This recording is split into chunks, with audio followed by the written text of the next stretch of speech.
ఇక్కడ ఒక చిన్న మరియు చక్కని నీతి కథ ఉంది. ఇది మన దత్పక్తం జీవితాన్ని ఎలా మారుస్తుందో నేర్పిస్తుంది. పేరు 2 కుండలు ఒక నీళ్లు మోసే వీటి దగ్గర 2 పెద్ద కుండలు ఉండేవి.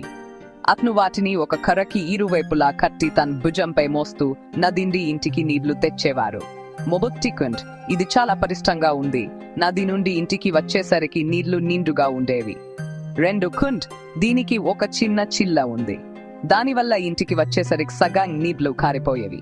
2 సంవత్సరాలు ఇలాగే సాగింది. పగులున్న కుండ తన లోపం గురించి చాలా బాధపడుతూ ఉండేది.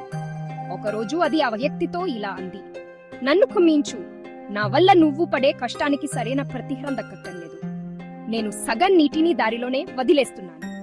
ఆ వ్యక్తి నవ్వి ఇలా అన్నాడు, నువ్వు దారిలో గమనించావా? నీ వైపు ఉన్న దారిలో అందమైన పూల మొక్కలు ఉన్నాయి, కానీ రెండో కుండ వైపు లేవు. నీకు పగులు ఉందని నాకు తెలుసు. అందుకే నేను నీ వైపు దారిలో పూల విత్తనాలు చల్లాను.